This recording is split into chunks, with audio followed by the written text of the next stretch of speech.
Hello mga kabayan, good morning po. Quick reaction lang ho ako ngayon patungkol po dito sa naging upload sa channel po ni Papa Dins TV. Yung nag-vlog ay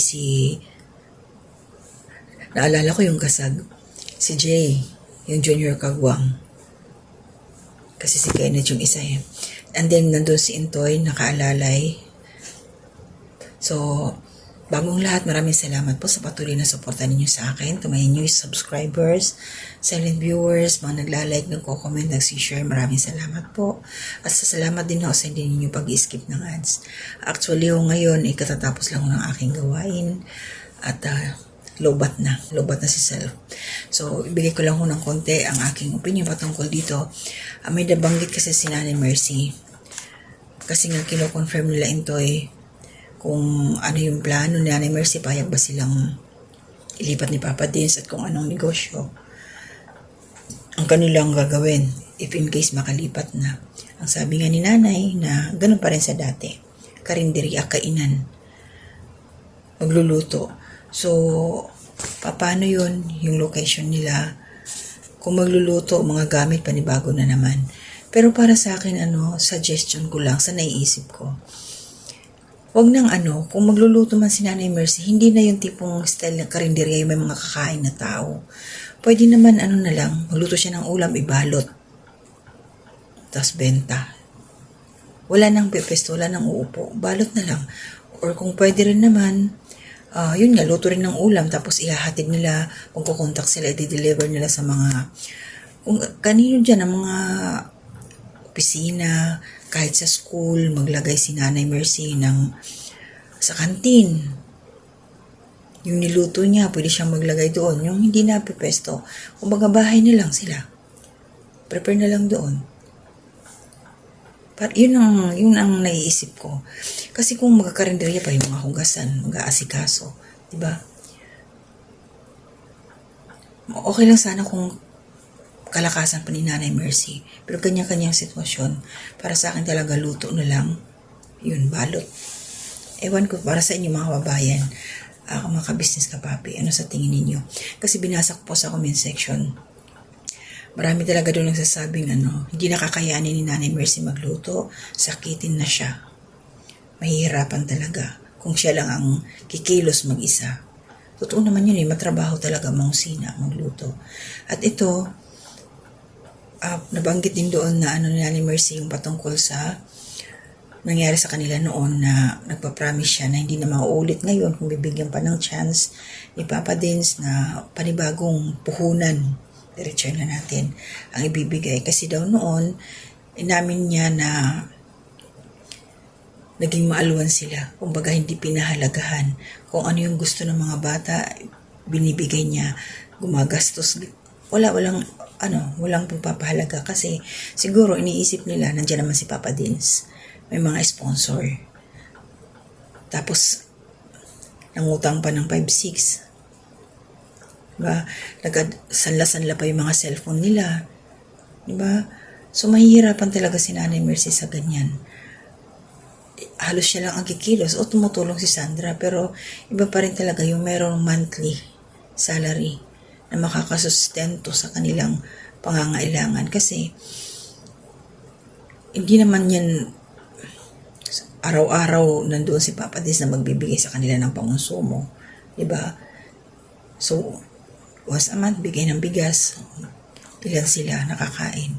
So, ang ibig sabihin dito mga kababayan, mahirapan si Nanay Mercy na siya lang ang kikilos.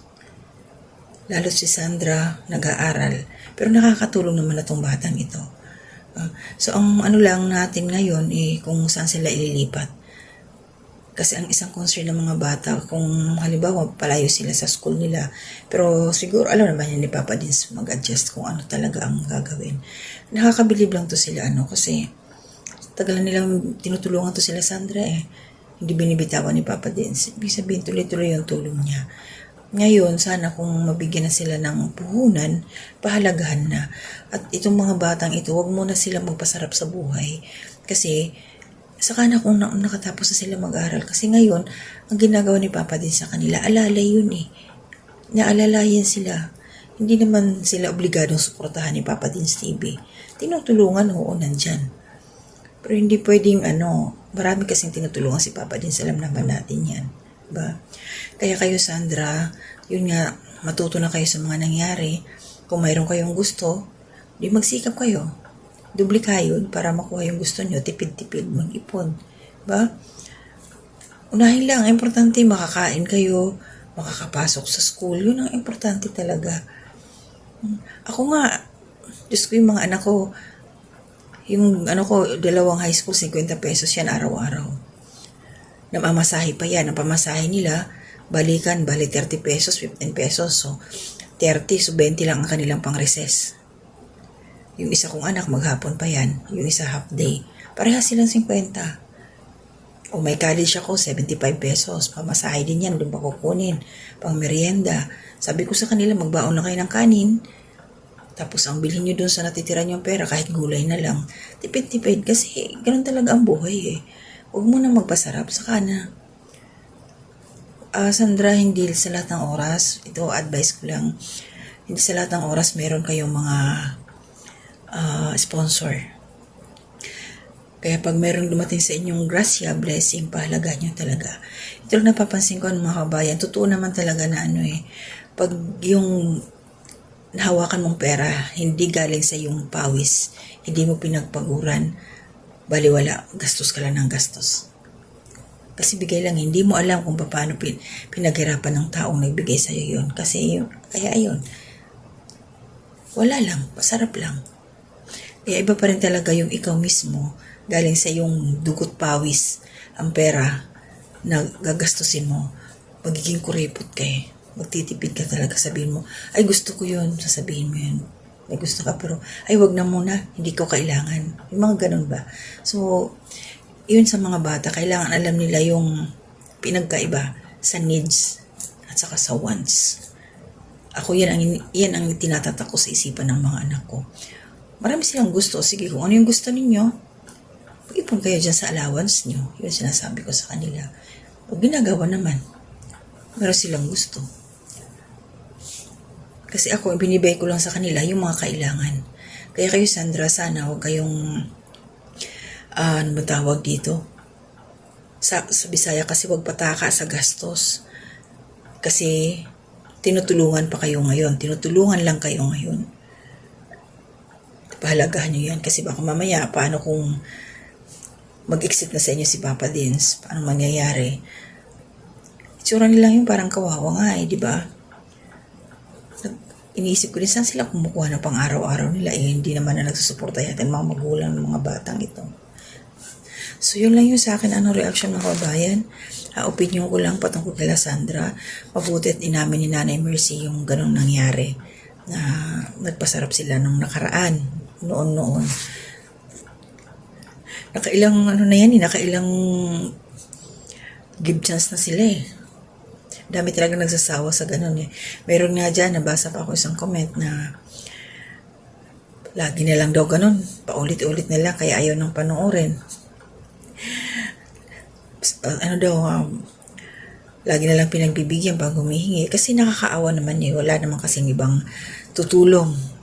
Tapos meron pa, ang sakit nga nung sinabi na parang binabas nila si Nanay Mercy na ginagamit lang daw yung mga bata. Kaya ang dami niyang mga dahilan. Hindi naman siguro. Pero obserbahan natin kasi bibigyan naman sila ng chance ni Papa Dins. God willing kung matutuloy yun. Kasi nung nagbitaw naman si Papa Dins nung pumunta doon na pag-isipan nila. Tutulong naman siya. Yun lang yung sa akin. At pala, ito sisingit ko lang. Mayroong akong nabasang comment doon sa isang video ba yun. Yung sinasabi niyang about kay Intoy, shout out Intoy, redundant pa yun yung salita. Yung paulit-ulit Intoy, pag nagbablog kasi si Intoy, paulit-ulit yung ka-business, lagi niya binabanggit. Mga unnecessary words, yun ang ibig sabihin. Kung isang beses mo lang banggitin yung pangalan, okay na yun, 1 hanggang 2 beses. Kasi paulit-ulit niyang sinasabi parang ako. Kahit ako natuto rin ako, kumbaga nabuksan din yung isipan, ay okay, kailangan ikat natin. Maganda yung nag-comment ng ganon kasi nga dito tayo na natuturuan. or nabubuksan yung ating isipan na masakit pala talaga sa tinga yung paulit-ulit mong bibigkasin yung isang salita na bawat sentence mo nandoon yung salita. Hindi siya magandang pakinggan nga naman. Ito, magbago na tayo. Huwag na tayo magpaulit-ulit. Diba? Okay, shoutout po kay Ate Marilyn, good morning. At saka doon po sa 34 viewers dito sa aking upload na video. Yun lang po yung aking sa shoutout. Wala po kasi mga pangalan. At good morning po sa aking mga kasamang mga reactors. Ay Anime Reactors TV, pagaling ka. Na-admit po siya sa hospital. Ma'am Flir's Channel, good morning. Alminda Mix Vlog. Taong Gala, Kalingap Turak. MK Inday Ukray, Katangay PLC, at saka si Joyce 25 TV, at saka yung mga kagwangs po. So yun lang, ingat po tayong lahat. Inaantok na ako, pasensya na. Good luck, Nanay Mercy. Sana nga panindigan nyo yung sinabi mo. Kung sakasakali man, mahanapan na kayo ni Papa Dins ng malilipatan. Kasi baka ma-last chance na rin kayo.